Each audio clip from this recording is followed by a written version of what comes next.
We have also seen some of the significant role the private sector are also trying to play in, mitigating this, mitigating the effect of the hardship caused by, bringing up innovations such as vehicles that run on natural gas. What do you think of this innovation, and how do you think government can also come in to work in partnership with the private sector to, make this a reality and, also soften the Yes, government can leverage on the Petroleum Industry Act that was passed by the National Assembly very recently and assented to by Mr. President. Can leverage on the Petroleum Industry Act for the purpose of complementing the effort of the private sector, but more especially with regard to utilization of gas for the purpose of use of vehicles. It will go a lot way in enhancing or reducing the cost of transportation, because we have abundance of gas resources that remains untapped. So by using gas for the purpose of powering our vehicles, it will go a long way in reducing our dependence on PMS, because it is less costly, and then government can also take deliberate steps by way of maybe tax reduction of tax, tax holidays and what have you, to the private sector or business outfits that embarked upon production of vehicles for mass transportation that uses gas, that is powered by gas. Tax holidays, tax incentives, and other incentives government can provide with a view to encouraging the private sector to drive that purpose. All right, we'll take a short break now. Don't go anywhere. We'll be right back. The National Assembly is a busy place. As the bastion of democracy, it is a place where bills are presented, motions debated, laws made, and the yearnings of the people are laid bare.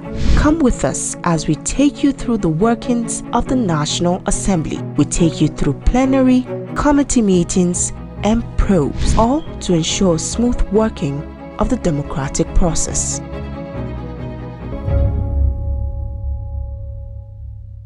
Glad to have you back. If you're just joining us, we have been speaking to Senator Moguno, and he has been telling us all about the inauguration of the 10th National Assembly and other sundry issues. Now let's talk about the first step of President Bola Tinubu's administration. What is your assessment of this so far? Well, my assessment is that Mr. President has kept pace with the renewed hope agenda, which he sold to Nigerians, that eventually culminated in his election as President of the Federal Republic of Nigeria. So he has kept faith with that. He has kept faith with Nigerians. And so far, all the actions that he has taken, for example, more particularly, the removal of the fuel subsidy, the bringing about of single exchange rate, all these issues that will go a long way in strengthening the Nigerian economy. For example, the issue of fuel subsidy. We are subsidizing neighboring countries, and it is not Nigerians that benefit from this issue of fuel subsidy. It is our neighboring countries and a cabal that mostly benefit from this subsidy. So it is better to remove the subsidy and then direct these resources to our much needed infrastructure needs, and then also to some social programs that will directly impact on the living standards of the people. And that is exactly what Mr. President intends to do with the resources generated from the removal of fuel subsidy, because it consumes a lot of money that if budgeted and deployed properly, will definitely uplift the living standards of the people rather than subsidizing foreign countries and a very few cabal.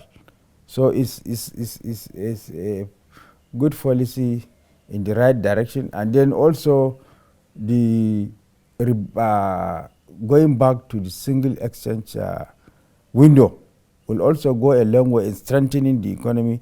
As I told you earlier on, will also the attendant effect of having positive impact on the lives of Nigerians.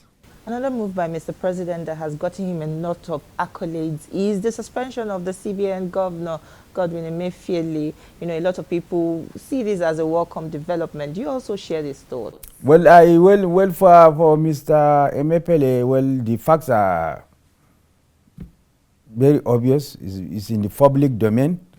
At a point, he even disobeyed Supreme Court order with regard to the issue of the Naira redesign, and then the redesign of the Naira was also done against very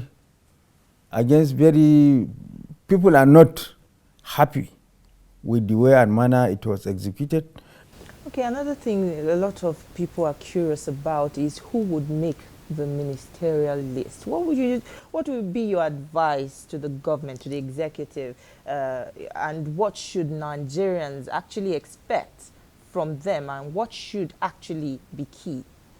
Well, Mr. President, in choosing his cabinet, should always endeavor to put square pegs in square holes. And Mr. President has already said that he is a person that hunts for talents. And he goes after people that have more talents than him in order to deliver. Mr. President is also known for that based on his track record of performance as governor of Lagos State, and based on his track record of performance of surrounding himself with people that can deliver. It's very clear and obvious to all Nigerians that from his track record that Mr. President usually puts square peg in square holes and surround himself with people that can deliver. It is clear while he was serving as Lagos State Governor, and that same thing will be replicated at the national level. But in doing that, Mr. President is also a politician to the core. In doing that, he's going to carry the politicians also along, because they are the ones who went through to all the nooks and crannies of the country, campaigning, sold the manifesto to Nigerians before we were voted into power. On a final note, you were a member of the House of Representatives for over 20 years, I believe, and now you have moved to the Senate. What will be different for you this time, and what kind of legislation should Nigerians expect from you? Well, in the House of Representatives, my constituency is only 3 local governments, but now as a senator, my constituency is now 10 local governments. So I will strive strenuously to deliver dividends of democracy to them. And my constituency, initial constituency, while serving as a member of the House of Representatives and now serving as a senator, is a constituency that is hit by the problem of insecurity, especially the Boko Haram insurgency, which has culminated in people being displaced, people lost their means of livelihood. Our economy is in a state of comatose. Our infrastructure has been destroyed. Though kudos to the Buhari government, because before, even in the wildest of my dreams, I cannot think of going to my hometown of Moguno, but today I can go and then sleep with my 2 eyes closed and whatever. So the government deserves a pat on the back for that. What I will strenuously do now, and also our governor, he has done tremendously well in terms of returning back our displaced people to their respective communities to pick the pieces of their lives and what have you. So what I'm going to do is to work towards consolidating on the gains made by my constituency in terms of